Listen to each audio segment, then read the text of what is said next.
Hello friends, मेरा नाम है कंवरपाल सिंह और आप देख रहे हैं कैप्स एजुकेशन। और दोस्तों, आज हम चर्चा करने वाले हैं टॉप 10 हिस्ट्री के ऐसे क्वेश्चन जो अक्सर कॉम्पिटिटिव एग्जाम में पूछे जाते हैं, चाहे वह यूपीएससी हो, आरपीएससी हो, एसएससी सीजीएल हो, स्कूल लेक्चरर हो, रीट हो, पटवार हो या कोई अदर कॉम्पिटिटिव एग्जाम हो। और ये इस टॉपिक पर हमारा 7वां वीडियो है, तो चलिए शुरू करते हैं। और आज का हमारा पहला क्वेश्चन है, प्रार्थना समाज के संस्थापक कौन थे? तो देखिए, ब्रह्म समाज के प्रभाव में आकर और केशव चंद्र सेन की प्रेरणा से महाराष्ट्र में 1866 ईस्वी में प्रार्थना समाज की स्थापना आत्माराम पांडुरंग के द्वारा की गई।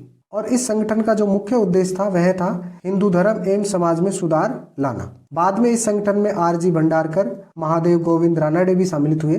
तो इस क्वेश्चन का जो राइट आंसर होगा वह है ऑप्शन ए अर्थात आत्माराम पांडुरंग। क्वेश्चन नंबर 2 है, स्वराज दल की स्थापना किसने की थी? तो देखिए, स्वराज दल की स्थापना 1923 ईस्वी में चित्तरंजन दास व मोतीलाल नेहरू के द्वारा की गई थी। तो इस क्वेश्चन का जो राइट आंसर होगा वह है ऑप्शन डी। क्वेश्चन नंबर 3 है, भारतीय पुनर्जागरण आंदोलन के पिता कौन थे? तो देखिए, राजा राम मोहन राय को उनके आधुनिक विचारों के कारण भारत का प्रथम आधुनिक पुरुष व भारतीय पुनर्जागरण आंदोलन का पिता भी कहा जाता है। तो इस क्वेश्चन का जो राइट आंसर होगा वह है ऑप्शन डी अर्थात राजा राम मोहन राय। क्वेश्चन नंबर 4 है, निम्नलिखित में से कौन सी पुस्तक तिलक ने लिखी है?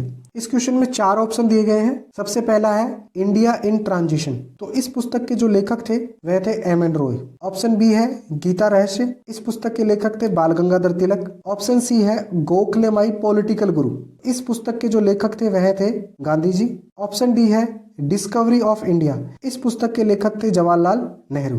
तो इस क्वेश्चन का जो राइट आंसर होगा वह है ऑप्शन बी अर्थात गीता रहस्य। गीता रहस्य पुस्तक बाल गंगाधर तिलक के द्वारा लिखी गई थी। इसके अलावा बाल गंगाधर तिलक ने एक पुस्तक और भी लिखी थी, ओरियन व आर्केटिक होम ऑफ वैदिक आर्यन। क्वेश्चन नंबर 5 है, तृतीय बौद्ध सभा किस स्थान पर बुलाई गई थी? देखिए, बौद्ध धर्म में 4 सभाएं बुलाई गई थी। अगर हम बात करें तृतीय बौद्ध सभा की, तो इसका आयोजन अशोकाराम विहार में पाटलिपुत्र में हुआ था। सम्राट अशोक के शासनकाल में हुआ था और इसके जो अध्यक्ष थे वह थे मोगलीपुत्र तिष्य।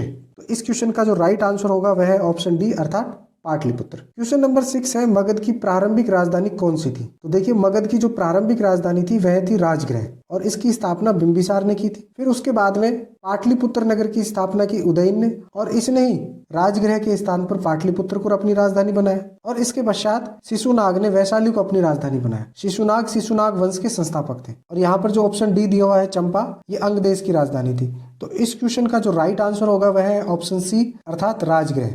क्वेश्चन नंबर 7 है, अजात शत्रु के वंश का नाम क्या था? तो देखिए, अजात शत्रु हर्यक वंश का शासन था और हर्यक वंश के जो संस्थापक थे वे बिंबिसार थे और अजात शत्रु इन्हीं का पुत्र था। अजात शत्रु ने अपने पिता की हत्या करके राजगद्दी हासिल की थी। तो इस क्वेश्चन का राइट आंसर होगा ऑप्शन बी अर्थात हर्यक वंश। क्वेश्चन नंबर 8 है, महावीर स्वामी का जन्म कहाँ हुआ था? तो देखिए, महावीर स्वामी जी का जन्म हुआ था कुंडग्राम में, जो वैशाली के निकट है। और इनके पिता का नाम था सिद्धार्थ, जो ज्ञात्रिक क्षत्रियों के प्रधान थे। तो इस क्वेश्चन का राइट आंसर होगा ऑप्शन ए अर्थात कुंडग्राम। क्वेश्चन नंबर 9 है, भारतीय राष्ट्रीय कांग्रेस के प्रथम अधिवेशन में कितने प्रतिनिधियों ने भाग लिया? तो देखिए, भारतीय जो राष्ट्रीय कांग्रेस है इसका प्रथम अधिवेशन हुआ था 1885 ईस्वी में। स्थान था गोकुलदास तेजपाल संस्कृत विद्यालय बम्बई और इसके अंदर कुल 72 प्रतिनिधियों ने भाग लिया था, जिसमें अधिकतर वकील और पत्रकार थे। तो इस क्वेश्चन का जो राइट आंसर होगा वह है ऑप्शन सी। और हमारा जो अंतिम क्वेश्चन है वह है, शेरे पंजाब के नाम से इनमें से कौन मशहूर थे? तो देखिए, शेरे पंजाब के नाम से प्रसिद्ध स्वतंत्रता सेनानी लाला लाजपत राय मशहूर थे। तो इस क्वेश्चन का जो राइट आंसर होगा वह है ऑप्शन सी अर्थात लाला लाजपत राय। आपको हमारा वीडियो कैसा लगा? यदि अच्छा लगा तो इसे लाइक करें, शेयर करें और चैनल को सब्सक्राइब करें। Thank you.